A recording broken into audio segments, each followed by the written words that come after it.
Nous allons travailler sur la divisibilité. Pour commencer, parlons des nombres premiers. Un nombre premier, par définition, s'il n'est divisible que par deux nombres, 1 est lui-même. Ainsi, 1 par exemple n'est pas premier puisqu'il est divisible par un seul nombre. Par exemple, 2 va être premier, 3 va être premier, 5 va être premier, 7 va être premier, 11, 13, 17, parce que tous ces nombres-là ne sont divisibles que par eux-mêmes. Mais si on prend par exemple 4, 4 c'est 2 fois 2, donc ce n'est pas premier, 10 2 fois 5 n'est pas premier, 21 3 fois 7 n'est pas premier. Ainsi, l'ensemble des nombres entiers se décompose en deux types de nombres, ceux qui sont premiers et ceux qui ne le sont pas. Pour prouver qu'un nombre est premier, c'est facile quand le nombre est petit. Généralement, on les connaît. Mais quand le nombre est grand, on va utiliser le crible d'Ératosthène. Pour ça, on va essayer de regarder tous les diviseurs de ce nombre plus petits que sa racine. Si on prend par exemple 407, est-ce qu'il est premier? C'est un gros nombre, on a du mal à le voir comme ça en le regardant. On va faire la racine de 407. 407 c'est un petit peu plus grand que 400, donc c'est à peu près 20 et des brouettes. Et donc on va regarder tous les nombres premiers plus petits que 20. Et on va vérifier que ces nombres-là divisent ou ne divisent pas 407. Alors, il faut savoir qu'il y a des critères de divisibilité pour certains nombres qui vont nous faciliter la tâche. Par exemple, pour 2, il suffit que le nombre soit pair, c'est-à-dire soit terminé par 0, 2, 4, 6 ou 8, pour vérifier s'il est divisible par 2. Ici, quand on prend 407, il se termine par 7. Conclusion, on sait qu'il n'est pas pair, et donc on n'a pas besoin d'aller au-delà pour le 2. Donc non, il n'est pas divisible par 2. Ensuite, on prend le 3 ici. Et bien pour le 3, le critère de divisibilité, c'est de faire la somme des chiffres. Si la somme des chiffres qui composent le nombre vaut un nombre divisible par 3, alors ça veut dire qu'il est divisible par 3. Or ici, quand on fait la somme des chiffres, 4 et 7, on obtient 11, qui nous dit qu'il n'est pas divisible par 3 non plus. Le 5, le critère de divisibilité, c'est qu'il doit se terminer par 5 ou par 0. Il ne se termine ici ni par 5 ni par 0, donc non, il n'est pas divisible par 5. Le 7, il existe des critères, mais qui commencent à être peu intéressants, donc là, il va falloir faire la division. Donc on fait la division par 7, on s'aperçoit qu'il y a un reste, ou alors on s'aperçoit que c'est un chiffre à virgule, suivant comment on le fait à la main ou à la calculatrice, et donc il n'est pas divisible par 7. Pour le 11, eh bien on s'aperçoit qu'en le divisant, il vaut 37. Alors là, on a un nombre plus petit que 20 qui divise le 407. On sait donc qu'il n'est pas premier. Il a au moins 11 dans sa décomposition. Nous allons travailler sur les facteurs premiers. Et pour ça, nous allons faire un similaire avec le hamburger. Le hamburger, on pourrait faire sa décomposition en éléments premiers qui le composent. Alors peut-être qu'on n'aurait pas très envie, voilà, de savoir ce qu'il y a dedans. Mais nous, les nombres, ça va véritablement nous intéresser de savoir quels sont les éléments premiers, primaires, qui les composent, de façon à connaître à fond le nombre sur lequel on travaille. On va prendre par exemple 504. On va chercher à décomposer 504 suivant ses facteurs premiers. Facteurs, c'est-à-dire nombres qui le divisent. Premiers, eh bien, qui sont des nombres premiers. Donc pour cela, on va regarder par quoi 504 est divisible. Dans mon petit tableau ici proposé, je vais mettre donc ici le nombre et de l'autre côté son diviseur premier. On va commencer par le 2, puis le 3, puis le 5 et remonter dans les diviseurs premiers jusqu'à avoir divisé la totalité du nombre. Donc là ici 504 est clairement divisible par 2. Donc je le divise. Il est facile et je vais composer mon tableau de cette façon ici. Ici, je vais mettre la liste des quotients et ici, on retrouvera la liste des diviseurs qui divisent le nombre. Donc 504 divisé par 2 donne 252. 252 divisé par 2 va me donner 126. Là encore, j'ai un nombre qui est divisible par 2 puisqu'il se termine par un 6. 126 divisé par 2 va me donner 63. Là maintenant, je sais que 63 n'est plus divisible par 2 puisqu'il ne se termine pas par un chiffre pair. Donc, je vais regarder le diviseur au-dessus, le 3. Je m'aperçois que 3 divise bien 63. Donc, du coup, je vais diviser 63 par 3. ça devient 21. 21 est à nouveau divisible par 3, puisque 2 plus 1, ça fait 3. Et sinon, je sais quand même que 21, c'est 3 fois 7, mais je peux faire mon critère de divisibilité par 3. Donc, il me reste 7. Là, normalement, je devrais passer en revue mes autres nombres premiers, donc le suivant est 5. 5 ne divise pas 7, je passe au suivant, 7. Oui, évidemment, 7 divise 7, donc je divise le 7 par 7, et j'obtiens donc un quotient de 1. Je retrouve le nombre 504 en faisant systématiquement celui-là fois celui-là donne celui-là, celui-là fois celui-là donne celui-là, celui-là fois celui-là donne celui-là, etc., etc. On remonte comme ça en diagonale, ou ici, en fait, eh bien, à chaque fois, on multiplie par celui qui est dans la marge pour l'obtenir. Dans l'autre sens, on avait divisé. Et bien là, on a la décomposition en facteurs premiers de ce nombre. Donc il a 3 facteurs premiers qui sont 2, 3 et 7, affectés des exposants ici, c'est-à-dire que je l'ai 3 fois, je ne vais pas mettre 2 fois 2 fois 2 fois 3 fois, je mets 2 puissance 3, 3 puissance 2 et 7. Et je ferai cela avec tous les facteurs premiers qui le composent. J'ai donc mes éléments primaires qui composent le n. Alors, à quoi ça va servir? Eh bien, déjà, ça peut servir à obtenir le nombre de diviseurs. On va repartir de cette décomposition.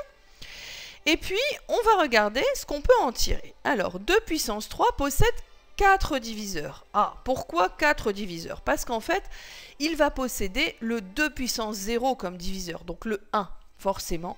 Il va posséder 1 comme diviseur, 2 comme diviseur, 4 comme diviseur, et 8 comme diviseur. Alors, vous n'avez peut-être pas compté en même temps que moi, mais ça va bien me faire 4 diviseurs, 2 puissance 0, 2 puissance 1, 2 puissance 2, 2 puissance 3.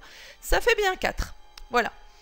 Donc, à chaque fois, je vais me servir de cette petite puissance qu'il y a dans la décomposition. La puissance est de 3, et donc j'ai 4 diviseurs, parce qu'il faut bien que je pense au 1 et au 2 puissance 0. Ma puissance ici, elle est de 2, et bien j'ai 3 diviseurs. Ma puissance, elle n'existe pas? Si, elle existe en fait, elle est de 1, et donc j'ai 2 diviseurs. On se rendra bien compte que tous ceux qui sont en puissance 0, ça veut dire qu'ils valent 1. Un nombre puissance 0, ça vaut 1. Du coup, ils ne sont pas dans la décomposition, ils ne m'intéressent pas ceux-là. Voilà.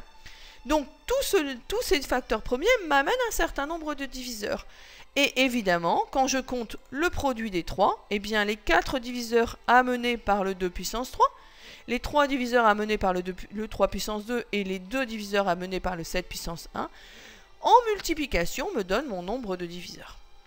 On ne travaille qu'avec des diviseurs, donc on travaille principalement avec des multiplications. On doit donc ajouter 1 à chacune des puissances pour connaître le nombre de diviseurs. De la même façon, on va pouvoir aussi obtenir la liste de ces diviseurs en utilisant ça. Alors là, vous vous rendez peut-être pas compte, mais on avait 4 diviseurs pour le 2 puissance 3, 3 diviseurs pour le 2 puissance 2, et 2 diviseurs, ce qui nous fait 24 diviseurs. Évidemment, si je dois les retrouver de tête, les 24 diviseurs, je vais y passer un certain temps. Donc, je vais me servir d'un arbre pour permettre de les retrouver sans en oublier un seul. Pour cela, qu'est-ce que je fais? Eh bien, dans cet arbre, je mets tous les diviseurs de 2, donc 2 puissance 0, 2 puissance 1, 2 puissance 2, 2 puissance 3. Pour chaque diviseur de 2, je mets tous les diviseurs de 3, 3 puissance 0, 3 puissance 1, 3 puissance 2, 3 puissance 0, 3 puissance 1, 3 puissance 2, etc., etc. Pour chaque diviseur de 3, donc je mets les diviseurs de 7, donc 7 puissance 0, 7 puissance 1, 7 puissance 0, 7 puissance 1, 7 puissance 0, 7 puissance 1 ici. Et oui, et ça en fera beaucoup, parce que normalement, cela, ça doit se continuer jusqu'au bout de mon arbre. Ça va être un petit peu long. Alors, qu'est-ce que je vais faire? Parce que je suis un petit peu paresseuse, eh bien, je vais imaginer le restant de l'arbre. Voilà, vous avez compris. Donc ici, on a le premier nombre. Ici, on aura le deuxième nombre. Le troisième nombre qui est donné. Et comment j'obtiens ces nombres? Eh bien, en produit tout simplement. Je vais faire le produit des différents nombres. Donc 2 puissance 0 fois 3 puissance 0 fois 7 puissance 0. Bah, évidemment, tout vaut 1. Donc ça vaut 1. Mais ici, quand je fais ce produit, ça vaut 7. Quand je fais ce deuxième produit, ça vaut 3. Quand je fais ce troisième produit, 3 fois 7, 21. Ici, je vais faire 3 au carré, 9. Ici, 3 au carré fois 7, 9 fois 7, 63. 2, etc., etc. Et donc, je vais continuer tout mon arbre, que vous ne voyez pas ici enfin, parce que c'était bien trop long de tout noter, mais quand c'est à la main, ça va bien plus vite. Et tout ceci va me permettre d'obtenir ma liste des diviseurs qui est donnée ici dans mon arbre. Alors, nous allons travailler maintenant sur l'utilité de la décomposition en facteurs premiers quand on travaille avec deux nombres différents. Donc, on va commencer par faire évidemment la décomposition des deux nombres comme on l'a vu précédemment. Et on va se servir de cette décomposition pour calculer le PGCD, c'est-à-dire plus grand commun diviseur. Alors, pour cela, on va regarder les éléments qui sont communs aux deux nombres pour ce PGCD. Alors, je regarde ici le N que j'ai ici, le M que j'ai ici. Je regarde ceux qui sont communs. Donc, je regarde qu'en fait, le 3, il est commun aux deux nombres.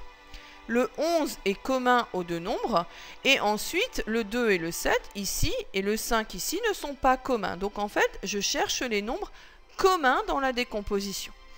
Et on va les affecter du plus petit exposant. Donc, par exemple, ici, 3 est avec une puissance 2, 3 est avec une puissance 3, et donc je vais prendre le 3 à la puissance 2, 11 est à une puissance 2, 11 est à une puissance 1, et donc je vais garder le 11 à la puissance 1. Et cela va me donner le PGCD, en multipliant les deux, puisqu'on n'est que dans des jeux de multiplication et de diviseur. Voilà. Alors, il faut savoir une chose, c'est que ici, si on comprend bien, c'est une extraction de tout ce qui est commun aux deux nombres. Évidemment, quand on a un 11 au carré, ça veut dire que c'est 11 fois 11, donc on en a au moins un des deux qui sera commun ici. C'est la raison pour laquelle le PGCD se note aussi avec cet élément logique, ici, qui signifie un et logique. C'est à la fois ce qu'il y a dans un N et dans M. C'est le et logique entre N et M.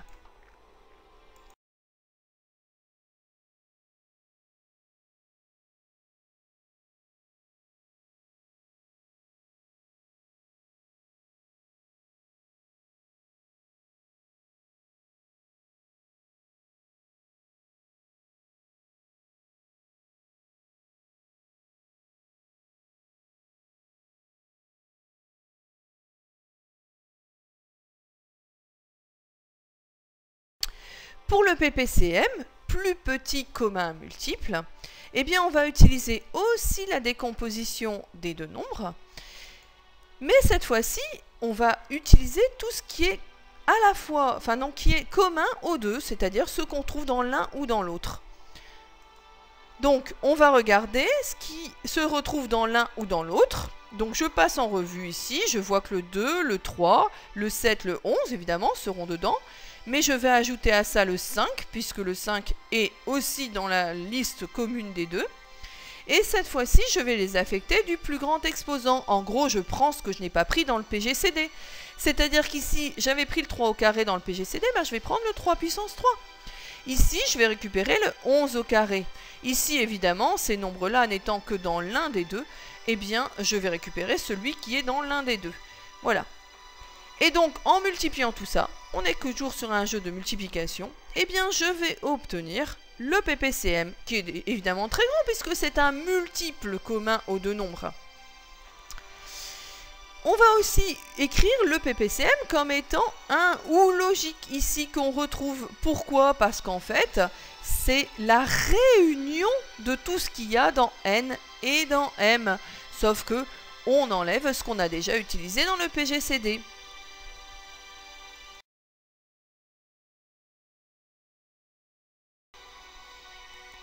Pour terminer cette notion, eh bien, qu'est-ce que c'est que des nombres premiers entre eux? Ben, ce sont les nombres dont le PGCD vaut 1.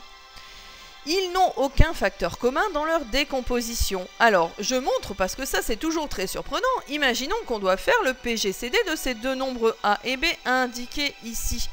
Eh bien, on s'aperçoit que on n'a rien de commun entre celui-là et celui-là. Tout d'un coup, qu'est-ce que je fais? Eh bien, s'il n'y a rien de commun, c'est que le seul nombre qui est commun entre les deux, le seul diviseur commun, c'est le 1.